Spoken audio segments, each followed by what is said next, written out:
Muito bem, pessoal, vamos dar início então à parte dos aplicativos, não é? Os programas que nos ajudam a executar tarefas. Nós vamos estudar dois com maior profundidade, não é? Não muita, mas com bastante profundidade, que são o Word, o processador de texto, né? E o Excel, a planilha de cálculo, que são os dois programas que têm absoluta maior participação nas provas de concurso público, tá certo? Então vamos lá. A janela do Word, pessoal, essa eventualmente não há nada a ser discutida, porque você conhece muito bem a janela do Word. Eila, né? Ah, mas esse aí é o Word mais antigo, poxa, eu já trabalho com o Word 2007, e agora, como é que eu faço e tal, não sei o quê. Bom, galera, nós temos que lembrar o seguinte, da maneira como nós estamos fazendo essas gravações para vocês, esse sistema modular, ele tem uma grande vantagem, não é? Que é nós podermos, eventualmente, quando o tempo passa, atualizarmos apenas aqueles módulos que nos interessam a nós e a vocês, evidentemente. Hoje em dia, 97%, 98% das provas de concurso público ainda trabalham, quando trabalham com Word, Excel e tal, ainda trabalham com as versões mais antigas, a tal da versão XP, que é o Word lá 2002, 2003. Então, pouquíssimas provas de concurso público já migraram para o Word ou para o Excel, que sejam 2007. São muito poucas mesmo. Se você pegar esse ano de 2011, apenas a prova do Conselho Regional de Medicina do Estado de São Paulo, da CREMESP, né, que não é exatamente o foco da maior parte dos concurseiros, esta prova trouxe lá o Word 2007. As demais ainda trazem as versões mais antigas, e é por isso que nós vamos trabalhar com elas, tá? Com o passar do tempo, à medida que nós formos percebendo que as bancas começam a migrar, aí nós fazemos ou o módulo adicional, ou então nós fazemos a substituição. Fiquem tranquilos, tá bem? Ora, pessoal, o que nós vamos destacar aqui da janela? A janela primária nós conhecemos. O que nós vamos começar a destacar é isso aqui, pessoal, a barra de título. A barra de título é a barra superior, a barra que está mais ao alto, não é? Da nossa janela. E o que eu destaquei na barra de título foram esses três botões do lado direito, porque isso aqui, presta atenção, pelo amor de Deus, isso aqui derruba, meus amigos. Vejam vocês, aqui do lado esquerdo, nós temos três botões, como também do lado direito. Claro, vou aqui usar uma outra cor apenas, na cor verde. Só que nós temos que tomar cuidado é com este botão central. Esse botão central aqui do lado direito, ele é diferente desse botão central aqui do lado esquerdo. Então vamos começar com os dois da ponta, os dois que não mudaram, né? São eles, o primeiro botão é o botão minimizar, que é fazer com que a janela seja colocada na barra de tarefas, e o X aí no retângulo vermelho, evidentemente, é o comando fechar. Agora, presta atenção, quando eventualmente a banca demonstrar para vocês os botões que estão aí do lado esquerdo, representados aí, vamos dizer, pela cor vermelha, então esses três botões são minimizar, restaurar abaixo e fechar. Quando, porém, são apresentados os botões como do lado direito, na cor verde, então nós temos minimizar, maximizar e fechar. E esse é o nome que todo mundo decora. Em geral, a galera fala assim, o que são esses botões? Minimizar, maximizar e fechar. Mas se a representação for a do lado esquerdo, não. Repito, o botão central é chamado restaurar abaixo. Que negócio é esse? A questão, pessoal, é simples. A janela de trabalho está ou não está ocupando 100% da área da tua tela, do teu monitor? Essa é a dúvida. Se a janela de trabalho, a janela com a qual você está operando, se ela está ampliada e ocupando toda a sua tela de trabalho, os botões vão ficar como do lado esquerdo, aí representado na cor vermelha. Então, o botão restaurar abaixo faria o quê? Ele vai fazer com que a janela ocupe uma área menor do que 100%. E com isso você consegue enxergar outra janela por trás, se for o caso. É o que representa o botão, né? O botão tem ali uma janela em primeiro plano e uma outra janela meio oculta, mas ainda assim visível. Agora, se a janela de trabalho com a qual você opera está restaurada abaixo, ou seja, não está ocupando 100% da área de trabalho, nesse caso aparecerão os botões aí do lado direito. E o botão central, maximizar, vai fazer o quê? Evidentemente, vai fazer com que o máximo tamanho seja, maximizar, afinal de contas, né? Seja habilitado, ou seja, a janela vai expandir de forma a ocupar 100% da área de trabalho. E com isso você não vai ter a oportunidade de enxergar uma segunda janela, uma outra janela por trás. E é o que o botão representa, uma única janela. Então, muito cuidado, que são nesses detalhes bobos que depois você quer bater a cabeça na parede, caso eventualmente erre uma questão de prova. Não devemos, né? Não podemos. Então essa é a barra de título. Fora isso, claro, né? Ela mostra o nome do documento que está em edição. Claro, nesse caso é documento 1, isso fica aqui no canto esquerdo, tá? O documento 1 e o programa, é claro, é o Microsoft Word, sem dúvida alguma. Fora isso, nada mais precisamos conhecer.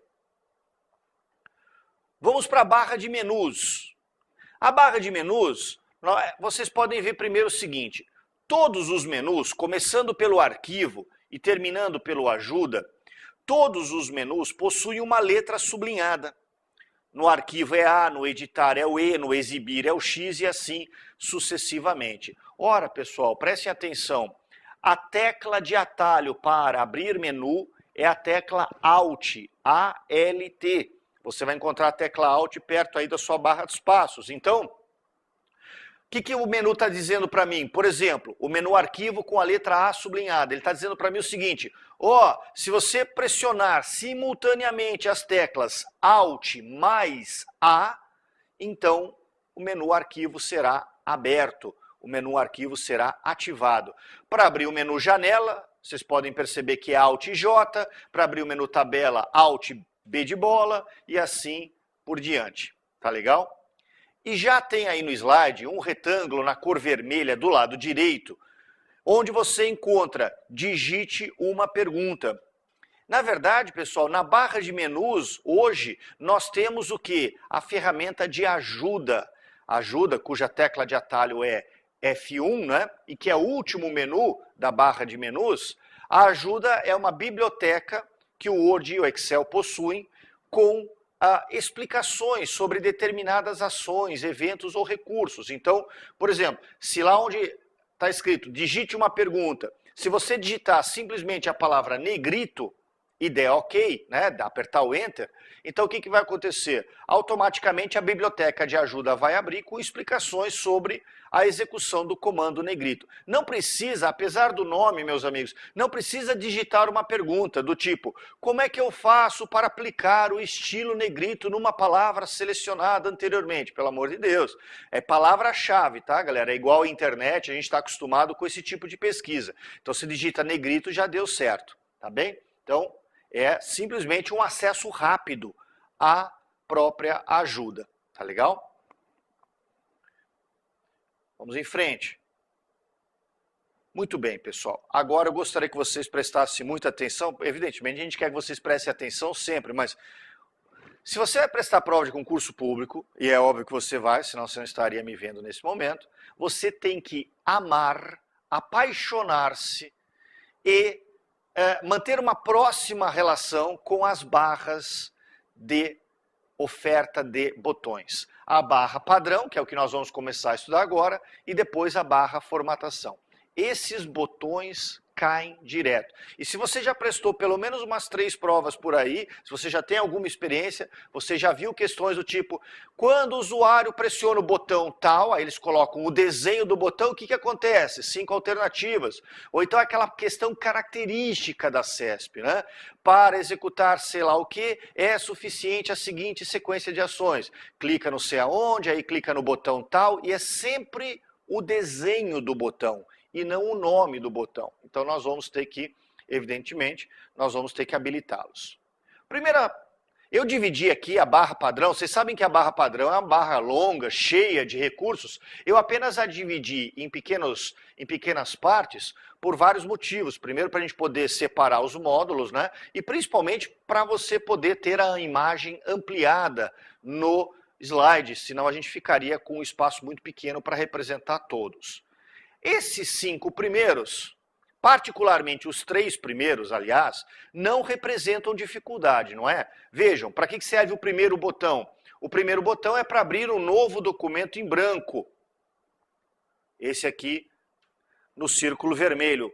Perfeito, novo documento em branco. Que é exatamente isso, galera, não tem mais o que discutir. Tá? À direita dele, o botão, vou usar aqui um sublinhado na cor azul, o botão abrir. Ué, os dois abrem, não é? Mas a gente tem que lembrar o seguinte, o primeiro abre um novo documento, um documento em branco. E o segundo, que é uma pasta se abrindo, então ele vai abrir um documento pré-existente. Você vai escolher a unidade de memória, etc. e tal. O terceiro, fazer aí uma setinha na cor laranja para ele. O terceiro, pelo amor de Deus, né? O símbolo de disquete. Pior que até hoje a Microsoft insiste nesse símbolo aí. E o disquete morreu, né? Mês passado bateu as botas. A Sony parou de fabricar disquete em fevereiro de 2011. O disquete é o comando salvar. Salvar, só queria lembrar vocês um detalhe. Depois a gente vai falar do comando salvar como, que todo mundo conhece. Mas salvar significa salvar no mesmo local, com o mesmo nome e com o mesmo formato que esse documento já apresentava, tá bem?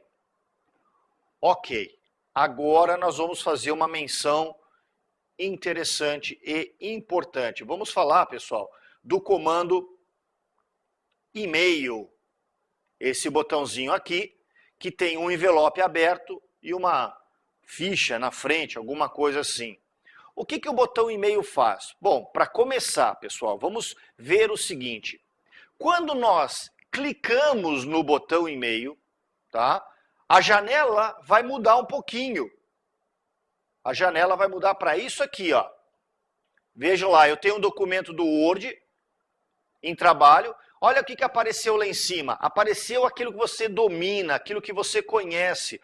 O cabeçalho de e-mail. Então, o botão enviar uma cópia, né? Do lado dele, o botão com o símbolo do clipe, que representa, como você bem sabe, o comando anexar, e assim sucessivamente. Aí tem o campo para, tem o campo cópia carbonada, tem o campo assunto, e para não dizer que não tem novidade, tem o campo introdução, que não é um recurso que você está muito acostumado a usar em e-mail, né?